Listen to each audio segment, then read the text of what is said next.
Now, in Uganda, the country's been asked to take in 2,000 refugees fleeing the crisis in Afghanistan. The move follows last weekend's lightning Taliban takeover as the federal government collapsed. Tens of thousands of people are desperate to leave, fearing a future under Taliban rule. Uganda is the first African country which has signaled its willingness to take refugees fleeing Afghanistan. To find out a bit more about how this will happen, I've been speaking to Uganda's Minister for Foreign Affairs on the line from Kampala, and he is General Jeje Odongo.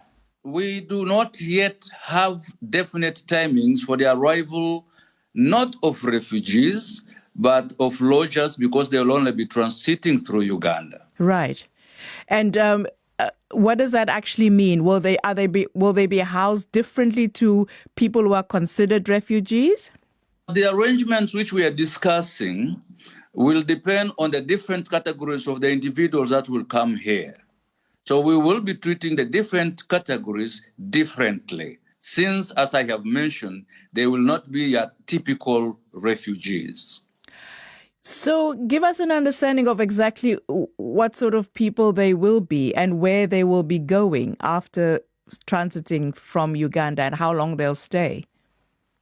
These are the individuals that are leaving Afghanistan because they were working with the American government and American forces and American companies that were working in Afghanistan that are now leaving as a result of takeover of the government by the Taliban. These are contractors, these are interpreters, these are people who were working with American companies, these were human rights people closely working with the Americans. So there are different categories of individuals that we are anticipating will be coming here. So they're people that are, by all accounts, in imminent danger from the Taliban for their, what might be seen from the Taliban side as collaboration. But there are arguments from Ugandans who say that if this were the other way around, Afghans wouldn't take in Ugandans in that kind of danger. These refugees are coming from far. Why is this your problem and why are you getting involved? Well, first of all, how did we get involved? We were approached by our partners, our friends, the Americans, and they indicated that would we be able to be on standby to assist in case they will require that assistance to be able to process these individuals. Now, Uganda already hosts over 1 million refugees. Do you have the capacity? I know you're saying that these are not refugees, but these are 2,000 people with very specific needs. They are seeking refuge. Do you have the capacity to take more people? Absolutely. We are holding 1 million, close to 0.5 now, refugees in Uganda. We've been receiving them and placing them in spaces that are not yet occupied by Ugandans. We provide them accommodation, and we try as much as possible and as quickly as possible to give them a dignified life by giving them land to till, to produce food, land to put shelter of their own in the manner in which they lived before they came to Uganda. Why does Uganda have this open door policy towards people who are seeking refuge? First of all, we ourselves, many of us who are refugees, we know the pain and suffering of being a refugee.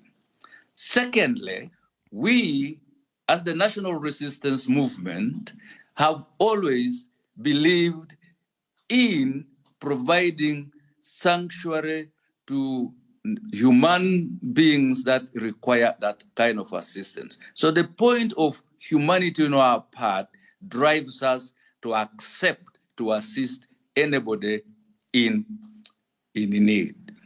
Final question to you. Why has the government decided to proscribe 50 NGOs today, organizations that may be of assistance if you are receiving 2,000 people who have very specific needs?